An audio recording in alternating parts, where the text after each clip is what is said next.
Are you struggling to get your loved one to take their pills? That's the topic for today.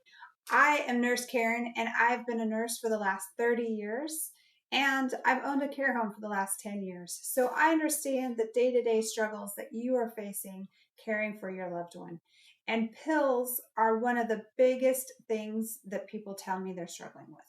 How do you get someone to take their pills when they're having problems swallowing, or maybe they're too confused to understand the need to take their pills? And today we're going to look at a couple of tips that I have that help solve this dilemma. The first tip is to use a spoon. I know that sounds crazy, but a lot of times the problem that people are having is with their dexterity. As people age, they can lose their fine motor dexterity. And so they think that they're taking their pill, and what happens is they end up dropping it in their seat, on the floor, and they don't even realize that they're missing that pill because they think that it got in their mouth and they don't have the hearing to hear it drop, or they don't have the nerves to feel that it's missing on their with their fingers. And so that's the great thing about putting the pills onto a spoon and putting it into your mouth. A lot of times what people will try to do is they'll put it in a little cup and then they'll try to knock it into their mouth. But as well as losing dexterity, people also lose range of motion in their neck. And so they're not able to tip their neck back far enough to be able to get the pills to then empty in. And also the other problem is with a decreased hearing, if it does fall out of the cup and onto the floor, they can't hear that they've lost a pill. And so now your pet is eating it, or it's just getting lost. So that's why I love the spoon.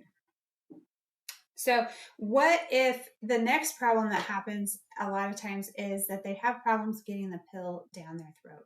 And so the first step that I take is to actually mix the pill with a little spoon of some sweet food.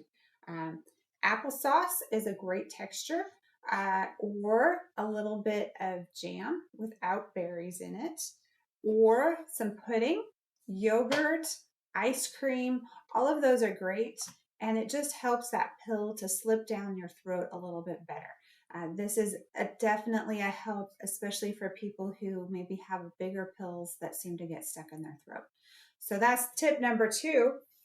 Tip number 3 applies to the person who maybe they're too confused to understand the pill taking process anymore. You give them their pills and they don't understand how to swallow their pill.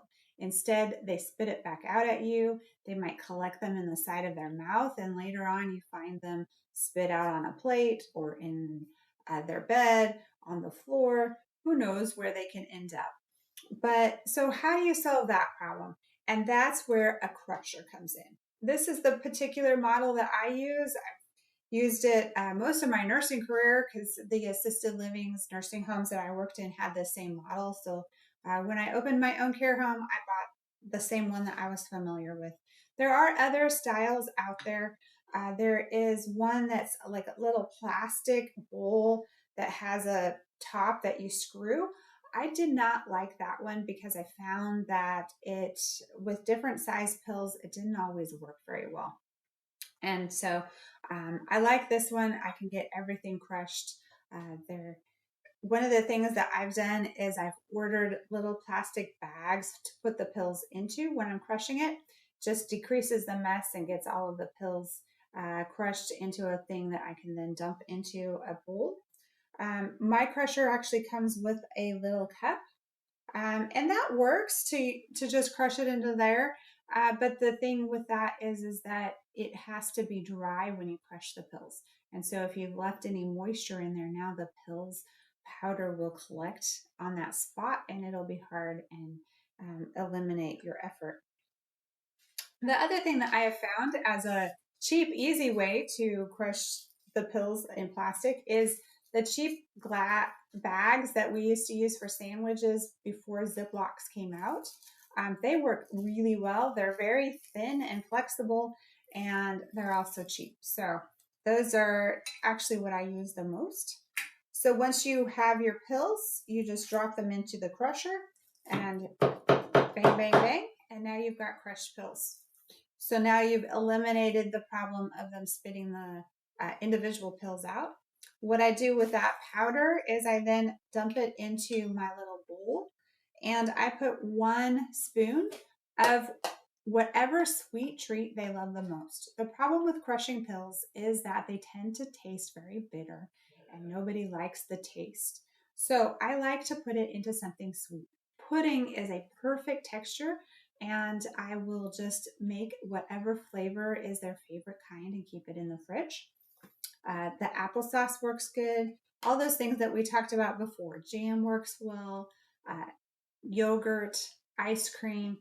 You can put it into things like mashed potatoes or egg salad, anything that that texture is, but it doesn't hide the flavor as well as it does in the sweet things, is my experience.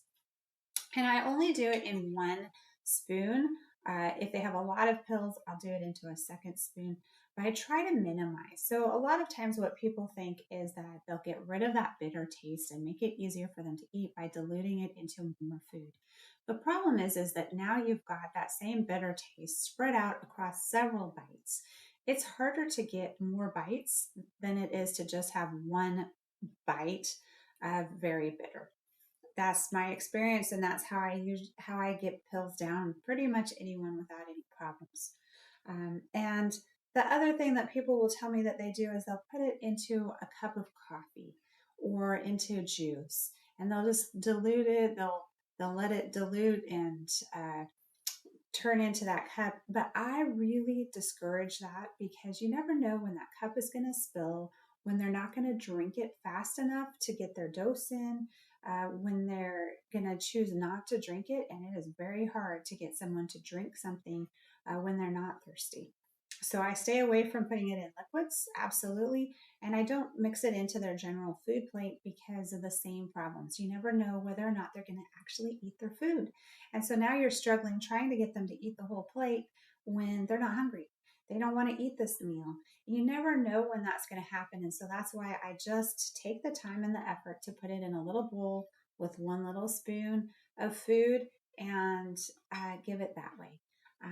It seems like that has worked the best for me over the years. And I find that while people may not like the taste, it at least is just in one bite and it's over and done with. And then I follow it up with something that tastes good afterwards.